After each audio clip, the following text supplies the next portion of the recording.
बाक्सानि मेदागादाव अल बड' एक्स भलन्टियार फर्स organisation central कमिटिनि समायखिरा लानाय हाबाफारि लादों।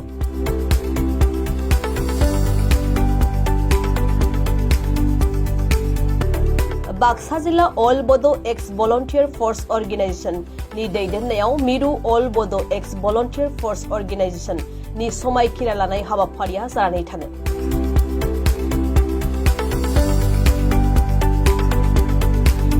गोदान आफादगिरि महरै गजेन हाज'वारि आरो गाहाय नेहाथारि कृष्णकान्त बसुमतारीजों लोगोसे सा 45 मावथिफोरखौ लानानै दाजानाय अल बड' एक्स भलन्टियार फर्स अर्गेनाइजेशननि गोदानै सायख'जानाय दैदेनगिरिफ्रा दिनै समायखिरा लाबाय। समायखिरा लानाय हाबाफारिखौ बेखेवनानै होयो 22 नं खख्लाबारि बियाबनि बारग' एमसिएलए अनिप बसुमतारीया आरो समायखिरा लाहोगिरि महरै बिरेन स्वर्गियारि बिथाङा बाहागो लायो।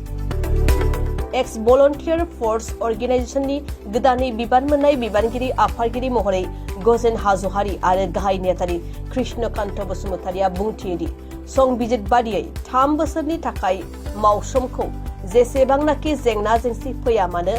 सौसिनानै हारि रैखाथिनि खामानि मावलांगोनखौ फोरमायदों गजेन हाज'वारि आरो कृष्णकान्त बसुमतारीया। दिनै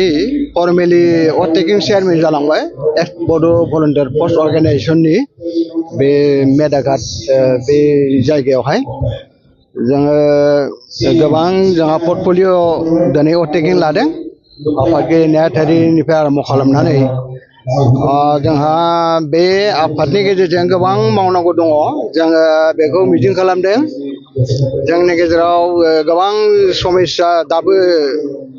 दङ जायफोरखौ जोङो समाधान खालामनो हायाखै। दा बेफोरखौ मावलांनो होननानै जोङो सानदों आरो बे एक्स बड' भलन्टियार फर्सआ बे हाबाफारिफोरखौ लालांबाय थागोन। दा बे समस्याफोरनि गेजेराव जेरैहाय जोंहा माने माखासे ट्राइबेल बेल्ट एन्ड ब्लकनि माखासे समस्या दङ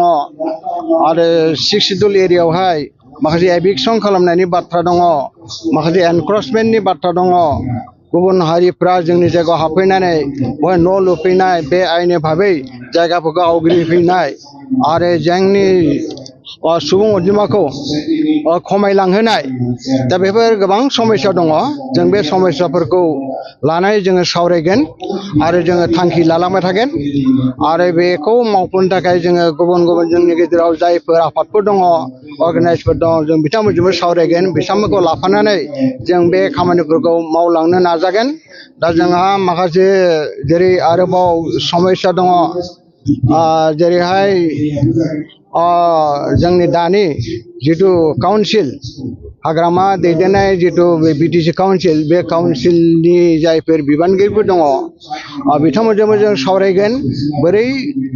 बे काउन्सिलनि गभर्नमेन्टनि गेजेरजों जोंनि बर' हारिनि माखासे समस्याफोरखौ मावलांनो हायो मावफुंलांनो हायो जों बेखौ सावरायगोन। जायफोरखौ हागोन बिथांमोना मावलांगोन आरो जायफोरखौ बिथांमोना मावनो हाया बायदि जों बेखौ जों मावलांनो जोङो नाजागोन। आरो बेजों लोगोसे जोंहा माखासे खामानि मावनांगौ दङ जेरै जोंनि सुबुं अनजिमाखौ जोङो बोरैहाय बांहोनो हायो डेमोग्राफिक माखासे चेन्जनि बाथ्राफोरखौ जोङो सिरियासलि जोङो सानदों सावरायदों। जों बेखौ लानानै माखासे हाबाफारि लागोन सावरायलांगोन। जोङो बेबायदि जुदि सुबुं अनजिमाया जोंहा जुदि खमायलांबाय थायोब्ला जोंनि बिथायावनो जोङो गावनि अस्तित्वखौ जोङो खोमानानै लानांगोन। जोंनि राजखान्थियानो जा जोंनि रांखान्थियानो जा जोंनि गासैबो जोंनि गोहो जोंनि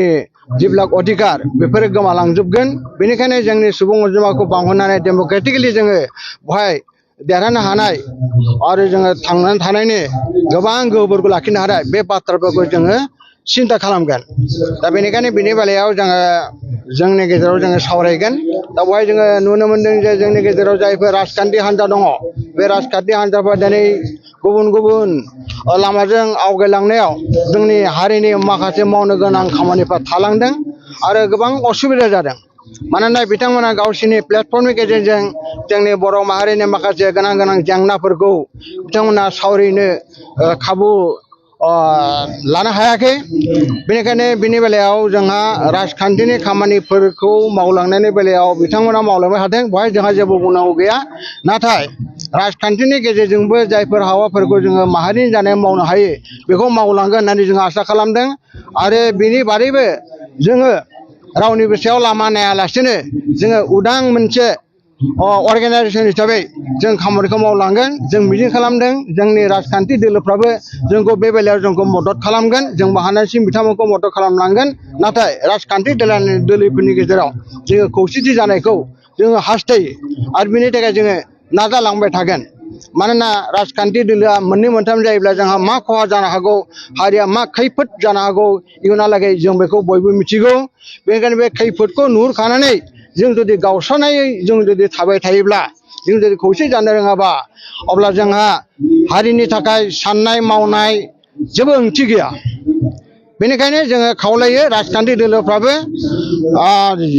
जे दा जिहेतु समाज जोबोद बिथांमोनखौ हांख्रायगासिनो दङ बे हांख्रायनायखौ बिथांमोना बुजिनानै ज' जागोन जों बेखौ मिजिं खालामदों आरो जोंनि जायफोर माहारियारि आफाद दङ एबसु थुनलाइ आफाद बा अन्यान्य जिब्लाक माहारियारि आफाद दङ बिथांमोनाबो राजखान्थिनि दोलोफोरखौ खौसे खालामनायनि बेलायाव खामानि मावगोन खाबुखौ लागोन आरो जों लोगोसे बिथांमोनाबो लोगोसे खामानि मावलांफागोन माहारिनि माखासे जेंनाखौ लानानै मावनायनि बेलायाव जों बेखौ आसा खालामदों जोङो क'अर्डिनेशन कमिटि जोङो दानो नाजागोन गुबुन आफादफोरखौ लानानै आरो बेनि गेजेरजों जोङो माखासे मावफारि लागोन गोनां जायोबा जोङो सोमावसारनायनि हाबाफारिबो लानो गोनां जानो हागौ मानोना जोंनि माखासे जेंना दङ जाय जेंनाफ्रा जोबोद गोथौ जोबोद माने बेयो सिरियास जायफोरखौ जोङो समखौ हगार हरबाय थायोब्ला जोंनि बे प्रब्लेमफ्रा जोंखौ बारा गोबाव जोंखौ निमाहा होनाय नङा बेनिखायनो जोङो दिनैनि बे भट टेकिं चेयारमेननि गेजेरजों जोङो गासैनिबो बर' रायजोनि खाथियाव जोङो सदबांसा लानाय हिसाबै जोङो बुंनो सानो जों माहारिनि थाखाय मावनो ओंखारदों मावलांगोन आरो माहारिनि थाखाय जेसेबां हायो जों गावनि गोहो गावनि साननाय मेलेम गासैखौबो बाहायनानै गासैखौबो खौसेयाव लाबोनो नाजानानै जोंनि हाबाफारिखौ जों मावलांबाय थागोन जै बर' हारिनि जै दिनै जोंनि एक्स बड' भलन्टियार फर्स अर्गेनाइजेसननि जि समायखिरा लानाय हाबाफारि बे हाबाफारिखौ जोङो सिरिबाङै मावफुंबाय लोगोसे जोङो समायखिरा लाबाय माने इयुनाव जों बर' हारिनि गासैबो मोनफ्रोमबो जेंना जेंथाफोरखौ ज'हाय मोनफ्रोमबो आफादफोरजों लोगो नांलायनानै सावरायलायनानै बुजा फरा जालायनानै जोङो खामानि मावलांगोन जाहाथे जोंनि जाथिया जेबो जेंना जेंथायाव दा गोलैथों आरो मोनफा मोनफा गासिबो गावस्रा गुस्रा जालायनानै खामानि मावलायबाय थायोबा बेयाव जोंनि हारिनि जौगानाया बादा फैयो गोमालाङो ओंखायनो जों मोनफ्रोमबो आफादफोरजों ज'हाय सावरायलायनानै जों माया मोजां जायो माया गाज्रि जायो बेखौ लानानै सावरायगोन आरो खामानि मावलांगोन इयुनाव बेखौनो लानानै नोजोर बोनानै जोङो जोंनि आफादखौ दिनै बा बे आफादाव आं बिबानगिरि हिसाबै खामानि मावनो आखायाव लाबाय जोंनाथ' दा ओरैनो जोङो 3